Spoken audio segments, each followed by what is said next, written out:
تو میں رہا بھی ہو گیا اور میرے سامنے جو حالات تھے میں ان تمام حالات سے پاک و صاف ہو گیا. لیکن جیسے میں نے اس کو سنا اور میں نے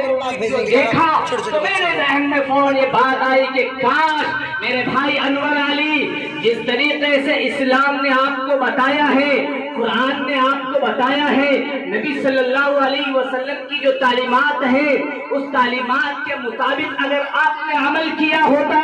قرآن پر عمل کیا ہوتا، نبی کی زندگی پر عمل کیا ہوتا تو آج سے نہ جانے آپ کو جیل میں جانے کی نوبت ہی نہ آتی. اگر آپ نے قرآن پر عمل کیا ہوتا آپ کے سامنے حالات نہ آتے. اگر آپ نماز کے پابند ہوتے آپ کے سامنے حالات نہیں آتے. اگر آپ زکات اور صدقات اور خیرات کے پابند ہوتے آپ کے سامنے حالات نہیں آتے. مجھے تعجب ہوا اس بات پر کہ آپ نے اس پنڈت کے کہنے کے مطابق عمل کیا تو آپ پر حالات، آپ کے حالات ختم ہوئے. کاش اگر آپ نے اسلام کے کہنے کے مطابق عمل کیا ہوتا تو ان حالات کا وجود ہی نہ ہوتا. تو ضرورت اس بات کی ہے کہ ہمیں اپنے نوجوانوں میں بیداری پیدا کرنا ہے. اور چند باتیں اور عرض کروں ان نوجوانوں کے لیے جو جہیز کے لالچی ہیں اور ہماری ماں اور بہنوں کو، خود آپ کے سیلمپور کا واقعہ ہے، دلی عشق میں اس لڑکی کی شادی ہوئی اور اس لڑکی کو صرف جہیز کی بدولت، جہیز نہ دینے کی وجہ سے اور اس لڑکے کے ظالم لڑکے کے مطالبے کو پورا نہ کرنے کی وجہ سے میرے بھائی اس لڑکی کو ٹھنڈ کے موسم میں، ٹھنڈ کا موسم کڑاڑے کی ٹھنڈ ہے، اس ٹھنڈ کے موسم میں اس لڑکی کو مارا گیا، پیٹا گیا اور پٹائی کے بعد اس لڑکی پر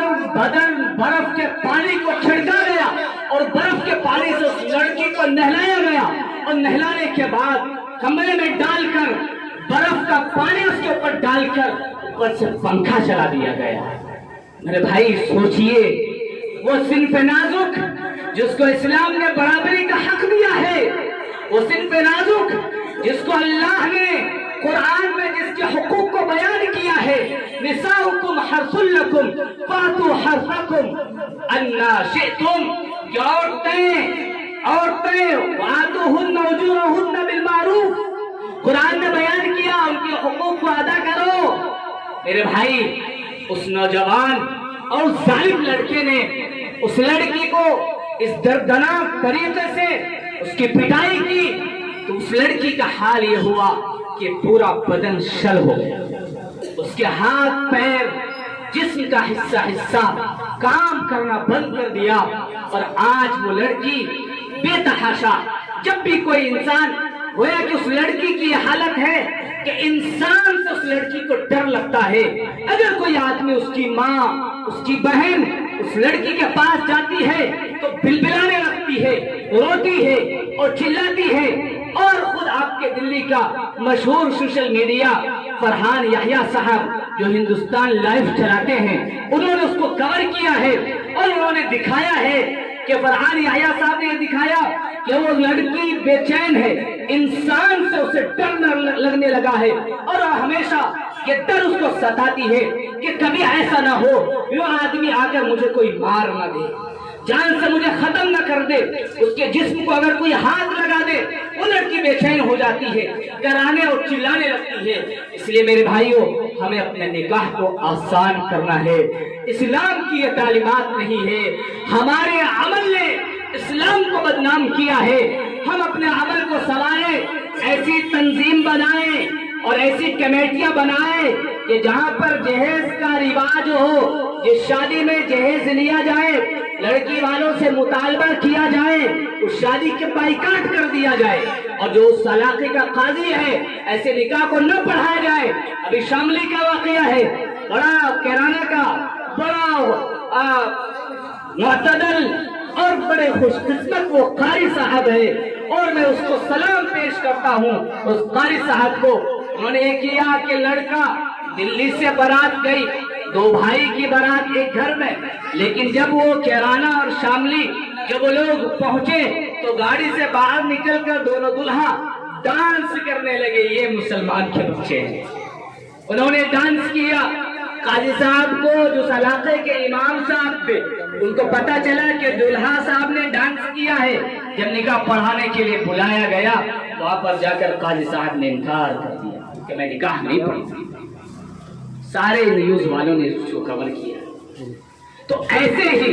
ہمیں اپنے سماج کو درست کرنے کے لیے, اپنے حالات کو بدلنے کے لیے ہمیں ضرورت اس بات کی ہے ایسی منظم کمیٹیاں بنائیے اور محلے کے گلی کے جو بااثر لوگ ہیں ان کو جمع کر کے ایسی میٹنگ کیجیے. اور آل انڈیا مسلم پرسنل لا کا یہ پیغام ہے اور باضابطہ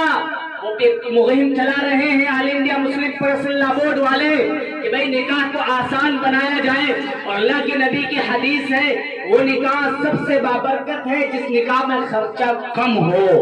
جس نکاح میں کم خرچ کیا جائے وہ نکاح سب سے آسان نکاح اور برکت والی نکاح ہے. اس لیے میرے بھائیوں ہمیں اپنے سماج کو سنوارنے کی ضرورت ہے. ہمیں پھر نبی صلی اللہ علیہ وسلم کی اسی تعلیمات پر عمل کرنے کی ضرورت ہے جو تعلیمات نبی علیہ السلام لے کر آئے ہیں. لیکن اگر ہم اس تعلیمات پر عمل نہ کریں, اس کو فالو نہ کریں اور یہ کہیں کہ میرے گھر میں جن ہے, میرے کاروبار نہیں چل رہا ہے, مجھے بھوت پریشان کر رہا ہے, اور لوگوں کے طرح طرح کے سوالات آتے ہیں. میں ایک مسجد میں امام ہوں, لوگ آتے ہیں میرے بھائی,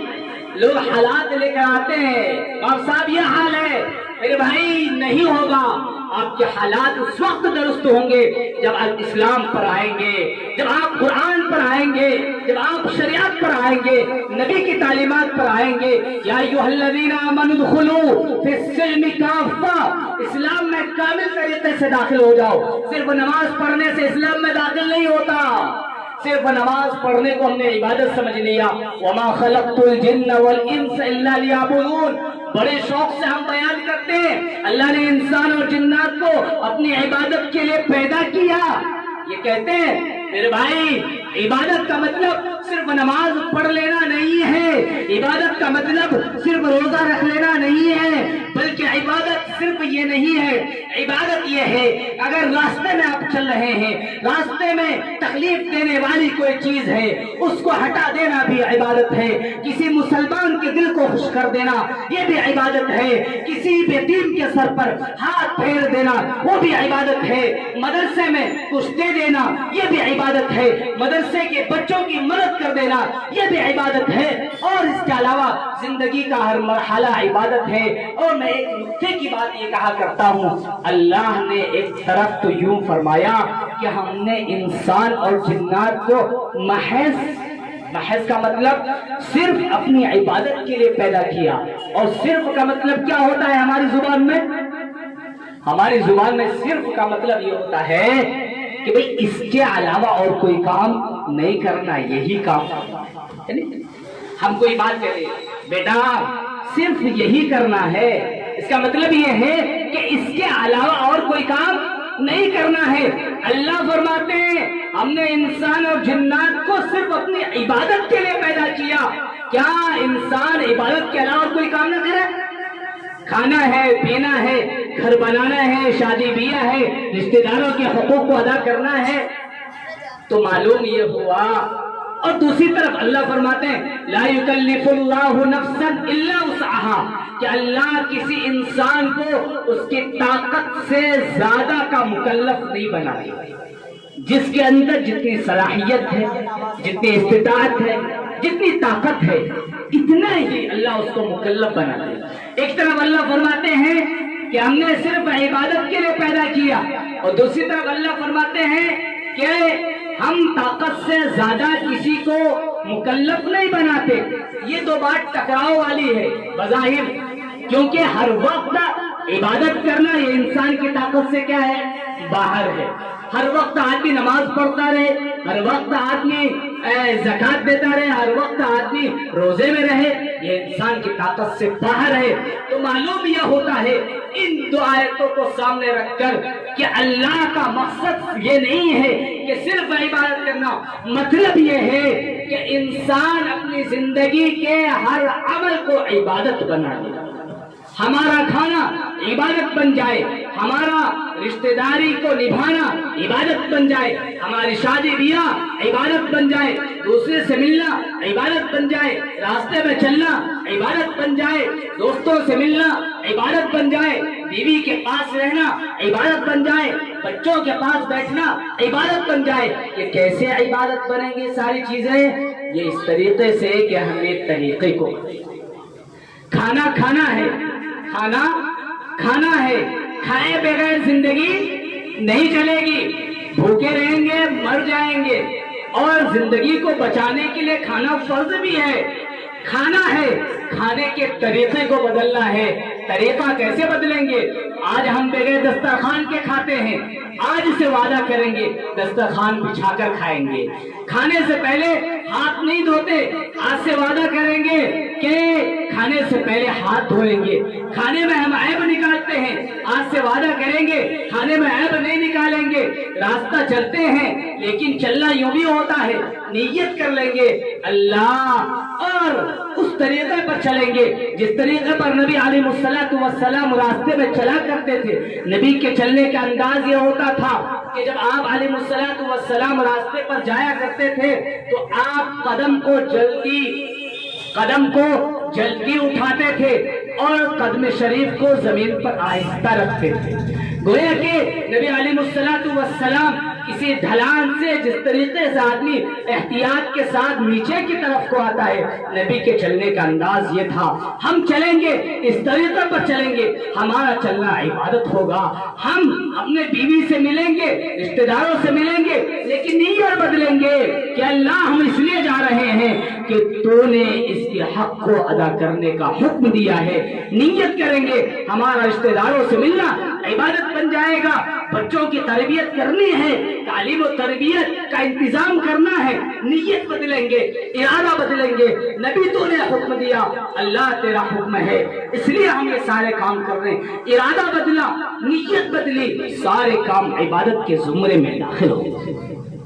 تو ہمیں انہی تمام چیزوں کو فالو کرنا ہے، اپنی زندگی کو اسلام پر لانا ہے، قرآن پر عمل کرنا ہے، قرآنی تقاضے پر چلنا ہے، نبی کی سیرت کا مطالعہ کرنا ہے۔ جب تک مطالعہ نہیں کریں گے زندگی میں دین نہیں آئے گا۔ ہم دوسروں کے کریکٹر کو تو پڑھتے ہیں، سلمان خان اور شاہ رخ خان کے لائف اسٹائل کو دیکھتے ہیں کہ اس کا رہنے کا اسٹائل کیا ہے، لباس کا اسٹائل کیا ہے، چلتا کیسے ہے، دن رات میں کیا کرتا ہے، لیکن کبھی کیا آج ہمارے کسی بچے کو یہ توفیق ملی، ہمارے کسی اولاد کو آج تک آپ نے دیکھا کہ وہ نبی کے لائف اسٹائل کو پڑھتا ہو؟ کیا آپ نے اپنے کسی لڑکے کو یہ دیکھا کہ نبی علیہ السلام کی زندگی کا مطالعہ کرتے ہو کہ نبی کیسے کھایا کرتے تھے، نبی کیسے چلا کرتے تھے، نبی بات کیسے کیا کرتے تھے؟ نہ دادا، یہ ساری چیزیں ہمارے سماج سے مفقود ہے۔ تو ہمیں اپنے گھر کی، اپنے اولاد کی تربیت کی ضرورت ہے، اور ہمیں ایک صالح معاشرہ بنانے کی ضرورت ہے، ورنہ پھر ہم ایسے ٹھکیں گے جیسے ٹھکتے ہوئے آ رہے ہیں، جیسے مسلمان ذلیل ہو رہا ہے ایسے ذلیل ہوتا رہے گا۔ اللہ کا اس پر کوئی وعدہ نہیں ہے، اللہ کا وعدہ خلافت کا، اللہ کا وعدہ کامیابی کا، اللہ کا وعدہ فتح و نصرت کا، وعد اللہ الذین آمنوا منکم وعملوا الصالحات، اللہ نے وعدہ کیا ایمان والوں سے اس وقت خلافت دینے کا، اس وقت کامیاب اور کامران کرنے کا، آمنوا منکم وعملوا الصالحات، جبکہ وہ نیک عمل کرے، شریعت کے مطابق چلے، نبی صلی اللہ علیہ وسلم کی تعلیمات کو اپنی زندگی کا جزو لائنزت بنائے، تب وہ کامیاب اور کامران ہوگا۔ آج ہم لاکھوں چلائیں، لاکھوں پیسوں مباحثہ کریں، لاکھ ڈیبیٹ کریں اور لاکھ احتجاج اور دھرنے دیں کہ ہمارے حقوق دو، ہمارے حقوق دو، نہیں ملیں گے جب تک کہ ہم شریعت پر نہیں آئیں گے، جب تک کہ ہم نبی صلی اللہ علیہ وسلم کی تعلیمات کو اپنی زندگی میں داخل نہیں کریں گے۔ انہی چند باتوں پر میں اپنی بات کو ختم کروں گا۔ اللہ تبارک و تعالیٰ سے دعا ہے اللہ ہم سب کو عمل کی توفیق عطا فرمائے، عمل کریں گے انشاءاللہ، اپنی زندگی کو نبی کی زندگی پر لائیں گے، قرآن کے مطابق عمل کریں گے، اسلام کو فالو کریں گے نہیں مکمل طریقے سے، اللہ ہمارے کہنے کو، سننے کو اور آپ کے لبیک کہنے کو قبول فرمائے اور اس پر عمل کی توفیق عطا فرمائے۔ آمین وآخر دعوانا ان الحمدللہ رب العالمین۔